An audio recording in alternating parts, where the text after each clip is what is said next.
Hi and welcome to Artsy Second Sunday, an art video collaboration organized by Martha from I Love to Paint, AyalaArt. Check out the other participant artists in the description below. You're sure to find some new favorites. Bet your sweet ass you're sure to find some new favorites. Oh, I almost forgot. Today's special guest is my good and eccentric friend Luis Guidetti. So if you have a child around you, or you yourself are a child, this video will be a demonstration of adult language, superiority, and non-apologetic self-confidence. If you ask me, it's never too early to be initiated. You've been warned.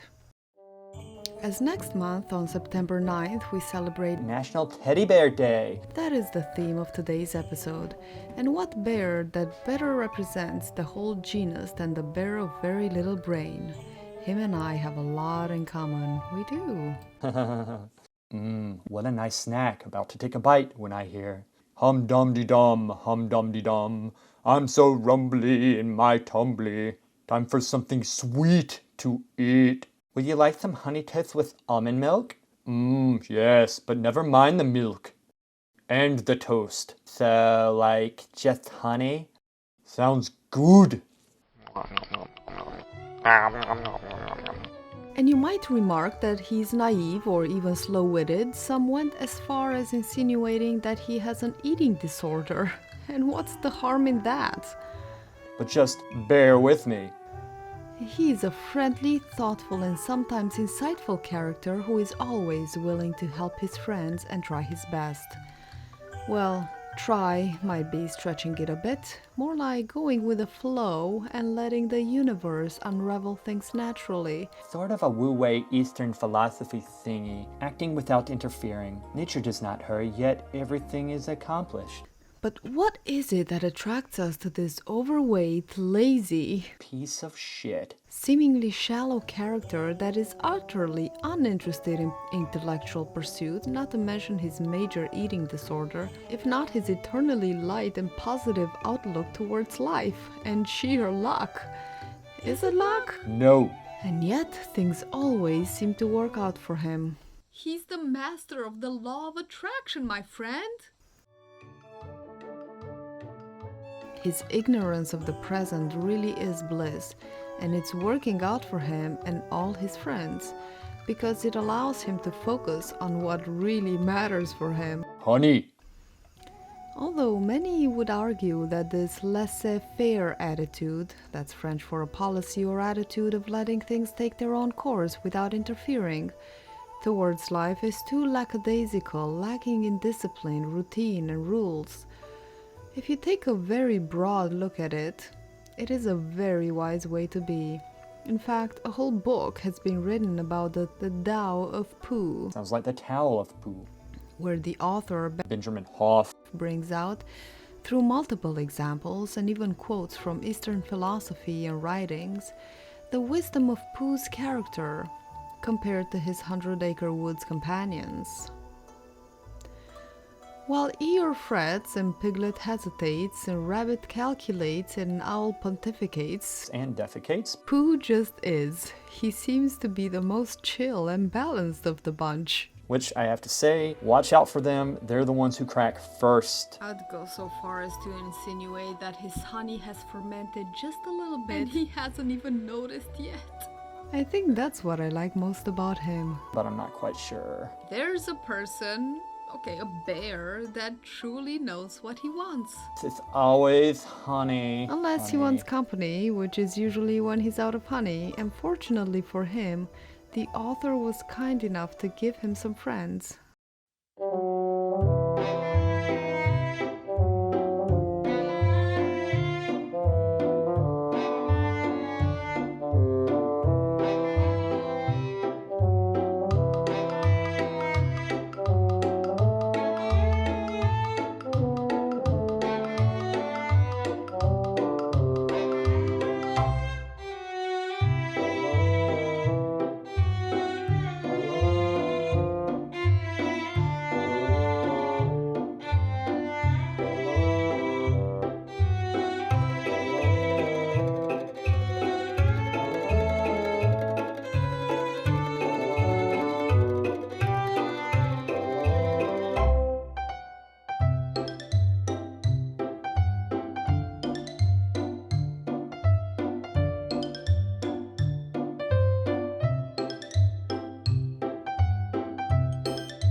Speaking of A. Milne, the prolific playwright, screenwriter, detective novelist, and contributor to the humor magazine Punch.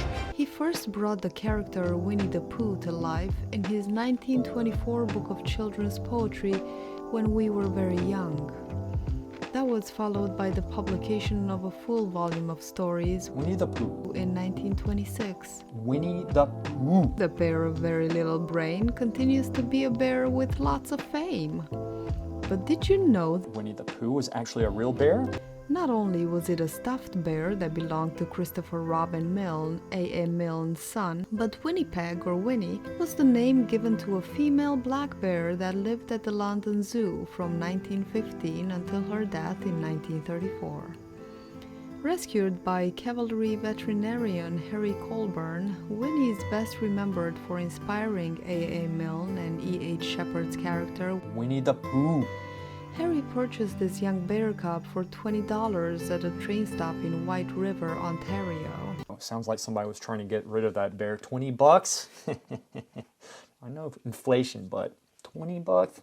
Colborne named the bear Winnipeg, or Winnie for short, after his home city of Winnipeg, Manitoba. He trained Winnie with rewards of apples and a mixture of condensed milk and corn syrup. That'll make him fat. The cub slept under his cot and followed him around like a puppy. When not climbing tent poles or with her owner, the gentle bear posed for photographs with soldiers and became the regiment's mascot. Before leaving for France, Colborne left Winnie at London Zoo. Winnie's eventual destination was to have been the Assiniboine Park Zoo in Winnipeg, but at the end of the war, Colborne decided to allow Winnie to remain at the London Zoo, where she was much loved for her playfulness and gentleness. Whenever he received a coveted leave from the front, Colborne visited Winnie in her new home. Although she had grown from cub into bear, Winnie remained as gentle as ever. Zookeeper Ernest Seals told a London newspaper in 1933 that Winnie was quite the tamest and best behaved bear we have ever had at the zoo. children were even allowed to enter the bear pit to ride on Winnie's back or feed her out of their hands. With their own flesh. Among the children of London who continued to be smitten by Winnie in the coming years was a young boy named Christopher Robin Milne, who repeatedly begged his father, author A. Milne, to take him to the zoo, where he fed spoonfuls of condensed milk to the friendly black bear in between big furry hugs. Christopher Robin grew so fond of the London Zoo's star attraction that he changed his teddy bear's name from Edward to Winnie the Pooh, an amalgamation of the black bear's name and a moniker he has bestowed upon a swan he used to feed in the morning.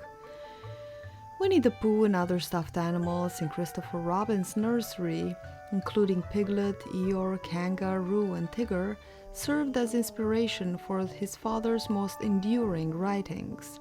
The success of Milne's books made Winnie more famous than ever. When she passed away in 1934 at the age of 20, her death made news around the world.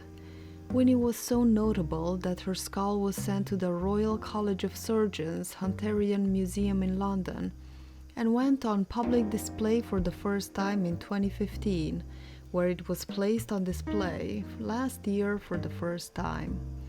An examination of the bear's skull has shown that she had lost most of her teeth in old age, and museum director Sam Alberti suggests that this could have been because of children feeding her honey or sticky buns. What a dumbass. Of course it was.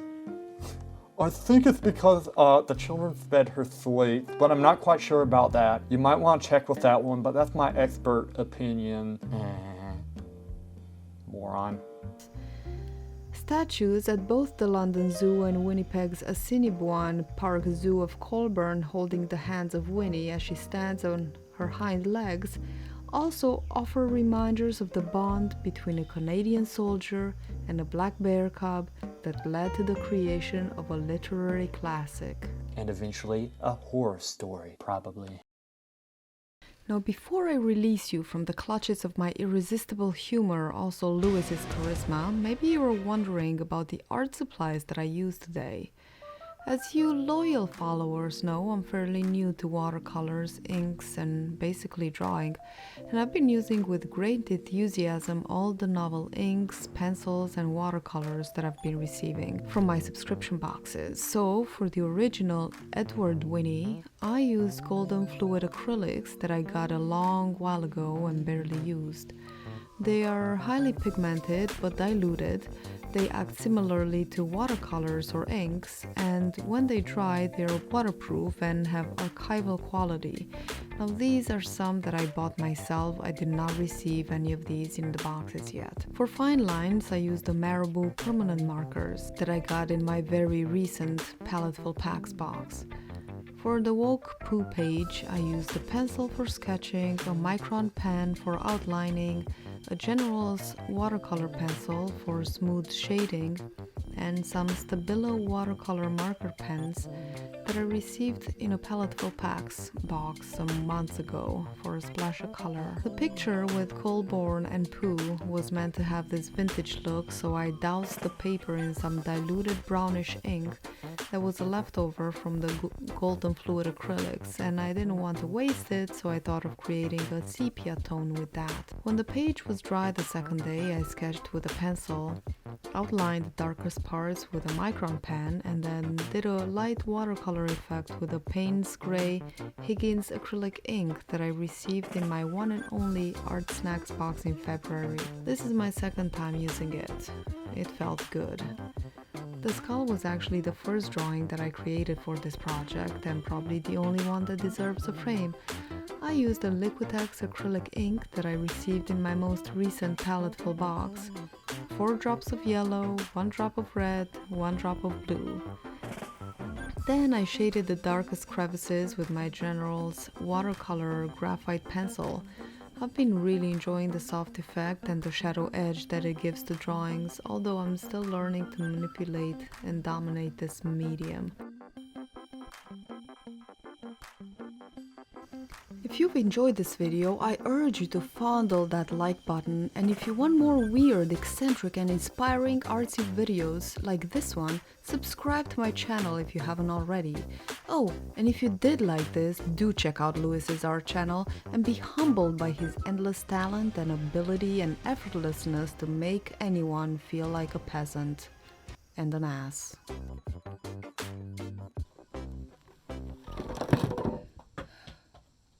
Okay, I must be going. Okay, if you're sure you won't have any more. Is there any more? No, like, there isn't. Me leaving, groaning with a full belly, trying to leave, getting stuck in the door. Oh, no, no, no. How are you stuck? Oh, bother.